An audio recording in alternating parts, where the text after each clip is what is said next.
So we all know the Jake Paul versus Nate Robinson match. Well, I mean, you probably didn't, and you probably didn't know that it was yesterday because that promotion. But the people who did know and actually watched, you would have saw that Nate Robinson got knocked out clean, straight KO from Jake Paul in the second round. And oh boy, the memes, the memes. uh, Body found among us memes.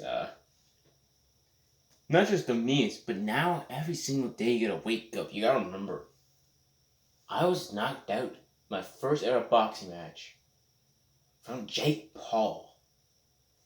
Like at that point, I just might as well want to kill myself at that point. And if not kill yourself, go to Mexico, change up your identity, and just live there. And no one know you. But anyway, moving on from insights from the memes and just the depressing fact that you got knocked out by Jake Paul. Jake Paul knocked him out. Now, was I gonna lie and say, oh yeah, Nate Robinson was gonna win this? God no. Jake Paul was definitely gonna win this. Nate Robinson didn't even train, or didn't have enough time to train for even half of a year. And Jake Paul had trained for 3 years. Imagine your first ever boxing match. You had to train for 4 months, not even half of a year, and you're boxing against someone who's been boxing for 3 years. Yeah. Do you think this boxing match was going to be fair to Nate Robinson? Oh, but Nate's a professional athlete.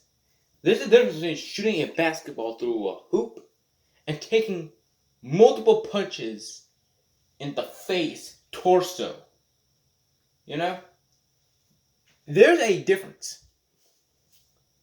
There's a difference between endurance for like cardio, and then there's endurance for physicality and how much you can handle a punch for multiple rounds. And those rounds aren't just like 30 seconds, they're like 5 minutes. There's a difference. So Nate Robinson had a huge disadvantage against Jake Paul. But the fact that he knocked him out kind of surprised me, especially in the second round, because I thought if Nate Robinson is going to lose, it's going to be either a knockout late in the match, like round 5, round 6, near the end, or it's going to be like an Eason Gibb, and it's going to be multiple knockdowns rather than knockouts. You know what I mean? But no, Jake Paul knocked him out. And it's not like it was just without a swoop. Jake Paul knocked down and using Nate Robinson twice in the first round, and then knocked him out cold in the second round. So why am I making this video? First of all, I just want to say congrats to Jake for winning this match, despite being the most hated YouTuber on YouTube. I mean, he can go fuck himself for all I care about. I mean, if he ended up actually being gay, well, this will be the one scenario where it's just like, let's fucking end his life from being gay. No disrespect to any other gay people, but Jake Paul will be an exception to that rule. No, he was nothing homophobic, but anyway. The point is, KSI has stated himself that he didn't see anything good from this match. And you know what? The only thing that turned out to be good for this match was the knockout. Despite everything else, this was just a predictable match until the knockout. So here's the thing. Can Jake Paul actually beat KSI? He has a chance.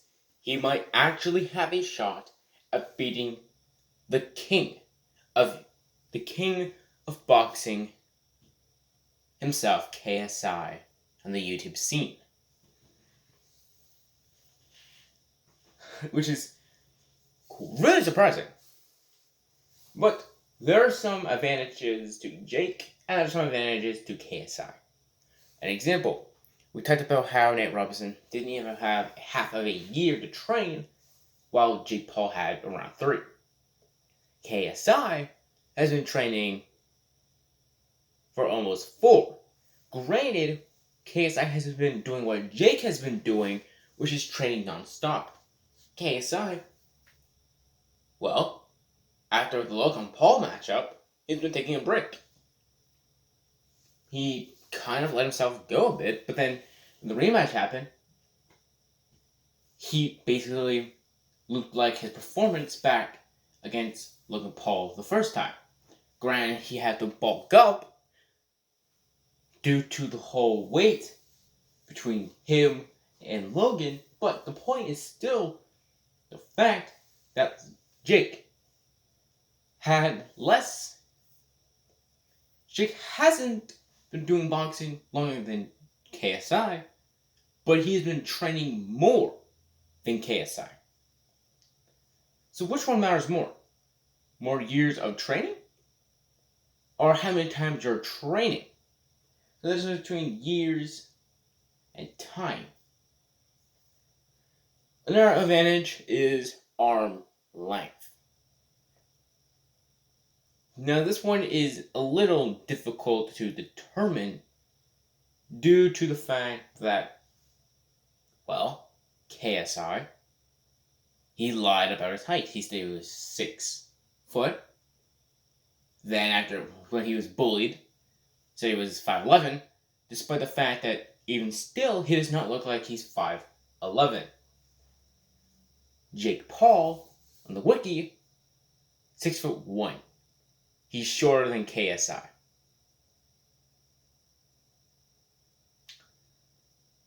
I think the point here is simply this. We don't know who actually is taller between these two, because these two are aligned for their heights. Which is quite sad, because to be honest, why would you lie about your height? I mean, it's clearly obvious. You sit next to someone who's tall, you would completely be outmatched. Especially if they're supposed to be your height, right?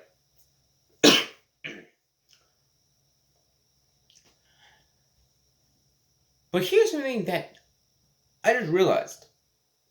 Jake and KSI both have 3 matches. They both have 3 boxing matches. KSI fought Joe Weller and Logan Paul twice. One time professionally. While Jake fought Deji, fought Neeson Gibb, and fought Nate Robertson. And 2 of his matches were professionally, meaning that people who weren't just YouTube viewers were also watching this match. Especially due to the fact that this was the undercard to Mike Tyson's exhibition match from his retirement. Meaning that ironically, Jake Paul is more comfortable in the spotlight than KSI. That is actually quite surprising. I did not think about that until now. But now, who I think is going to win? Well, we have seen what has happened between the two. And here's how I think it's going to go out. Or going to go down. Now, people were saying, oh, when Logan Paul fought KSI, people were saying Logan Paul is going to win if it doesn't go later into the rounds. And I think that it's going to be exactly how people thought the Logan Paul versus KSI thought was going to happen. Jake is going to win if he knocks out KSI in the first 3 rounds. If Jake can't do that, then this is KSI's game to the win. Now, will there be a knockout? I don't think KSI will knock out Jake. But there's a possibility that Jake might knock out KSI. So, what's my thought at the end? KSI should be kind of concerned. I'm not saying that he should be concerned, but stating he wasn't impressed is an understatement. The fact he was able to knock out someone out in his second boxing match professionally, yeah, that is something. So here's how things are going to go down. The KSI versus Jake Paul fight is going to happen. I wish someone can just admit that they're ducking because this is taking too long and this is getting very annoying to the point where I'm thinking, at this rate, KSI is just doing this to piss off Jake on purpose. Which I would love if KSI was actually doing that because that would make this even more sweet. But I think this is going to happen, and I think if Jake can knock out KSI in the first 3 rounds, this is going to be KSI's match.